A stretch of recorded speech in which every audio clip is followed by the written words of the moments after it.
Well, it is a movement of anger and hate, a wave of anti-Elon Musk protests erupting across America. It happened all during the weekend as left-wing protesters targeted over 200 dealerships, showrooms, and charging stations under the banner of Take Tesla Down. It's a movement. Apparently, they don't have any problem taking away people's jobs, because if you destroy the employee workplace, how can you hire people? Anyway, they're protesting senior advisor Elon Musk's efforts to cut out government waste through the Department of Government Efficiency. However, some agitators are still resorting to violence. Is that what we're calling them now? Agitators? They're violent. This is Outnumbered. I'm Harris Faulkner, here with my co-hosts Emily Campagno and Kayleigh McEnany. Also joining us today, Jerry Willis, Fox Business correspondent, and Jeremy Hunt, Veterans on Duty chairman and former Army intelligence captain. Well, now the White House is deeming the attacks on Tesla to be domestic terror. Yes, that's more like it. Vehicles and dealerships have been pelted with bullets and Molotov cocktails, causing hundreds of thousands of dollars in damage, and a lot of frightened people driving Teslas. Just this past weekend, protesters encouraged behavior just like that. That's not protesting. In New York, they held up signs that read, "Burn a Tesla, save democracy." And this video shows what happened in Texas. The moment an anti-Tesla agitator rammed his four-wheeler into the side of unsuspecting Tesla owner's vehicle. The victim, fortunately, was not in the car when it happened, but she says the incident has left her living in fear. It's hurting more of the innocent victims than it is the people that they're trying to hurt. Every day, every second that I have to get in my vehicle, I do worry. And I do worry if I'm going to be in it when they decide to hurt it. Trump senior advisor Musk is calling out Democrats. Isn't it shocking how much violence and hatred is coming from the left? I mean, isn't it supposed to be the party that they claim to be the party of empathy? And yet they're burning Teslas and shooting up dealerships and calling for the death of the president and me. I'm like, guys, you know, this is insane. Like, they're gone psycho. I mean, it's really like, I totally understand if somebody doesn't want to buy a product. Yeah, it's up to you. It's a free country, you know, but you don't have to burn it down. Okay? But much. That's somebody else's car. Leave it alone.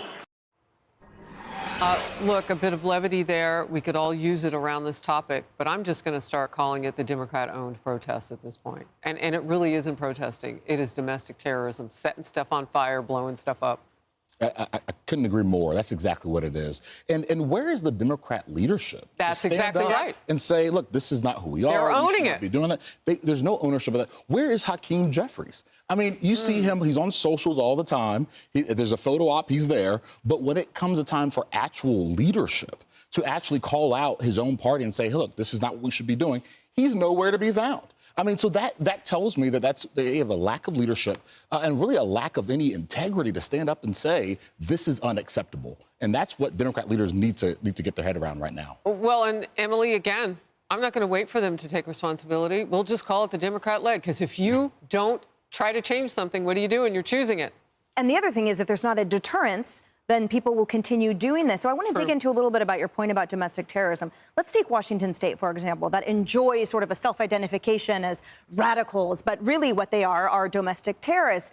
And the reality is that 20%, a record year in 2023 in Washington State, were sold EV vehicles. So that means a large proportion of that were Teslas. So that means that almost 20% of all the vehicles in Washington State might be Teslas. It's in their best interest to come out swinging, to charge every single one of those people with domestic terrorism. And then I argue, since in addition to being totally destroyed, that poor woman that you interviewed earlier, where she says up to $5,000, maybe even more dollars worth of damage on her Tesla. Well, make sure that these criminals pay for it. Make sure that they're then punitively charged with 3 times the amount. I mean, let's get some deterrence in here, because at the end of the day, if there isn't such, if we don't charge them, make them be on the hook for the monetary damage, and then show them that this is unacceptable, then they're just going to keep doing it and patting themselves on the back for so.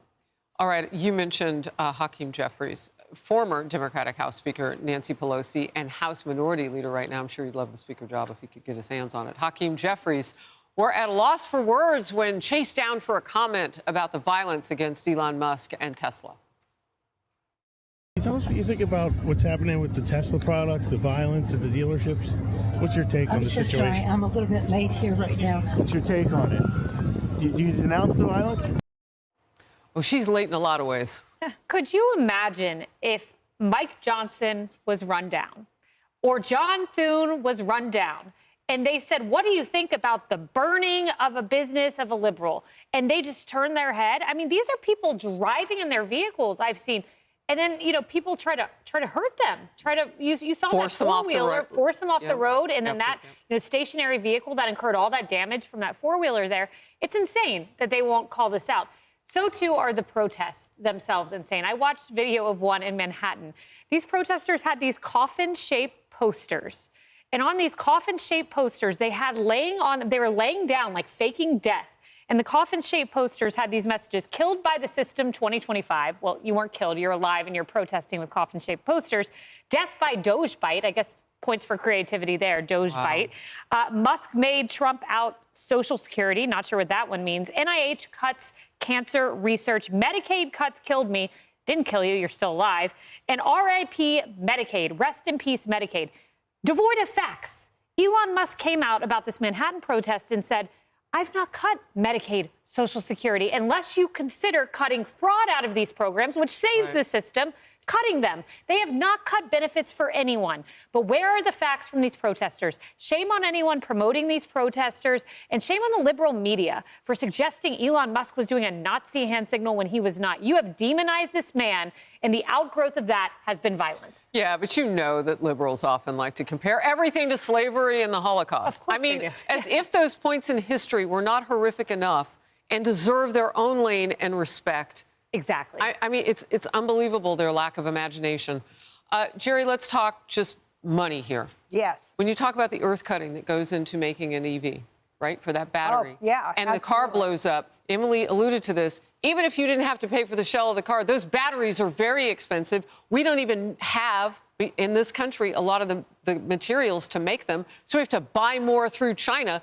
I mean, these people hate the country because they have not figured any of this out, and all of it is expensive. So the young woman we quoted, we ran her sound here, talking about losing, her Tesla attacked. She said, this was my dream car.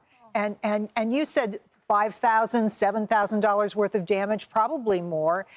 This is terrible. And I just wanted to talk about money in this way. Follow the money. That's what you've got to do with these protests, right? Who is paying for this? And this is a question that Elon Musk is asking. And when you look at the reporting on this, what you find is that a lot of this cash is coming from the Democratic Progressive Party.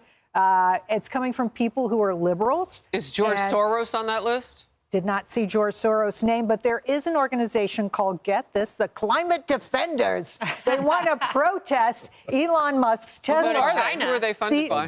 These are the people. I don't have that level of detail, I'm going to dig Harris. deeper, but I love what you bring. But let me just finish my thought here. These are people who are calling for lower emissions, and that's exactly what Elon Musk, the great innovator, is providing. He's reducing emissions. So, I mean, this is just crazy. And this is cash. This is money on the barrel that is funding these. These aren't grassroots, people rising up. No. It's, your progressives at work. And what, in your estimation, flipped the switch? Because they were willing to go out and buy these cars. I mean, seriously, it wasn't just Two that words. other people had them. Some of them had them. Donald Trump. They don't like Donald Trump. I actually think this is where all the venom is coming from. Hey everyone, I'm Emily Campagno. Catch me and my co-hosts Harris Faulkner and Kaylee McEnany on Outnumbered every weekday at 12 p.m. Eastern, or set your DVR. Also, don't forget to subscribe to the Fox News YouTube page for daily highlights.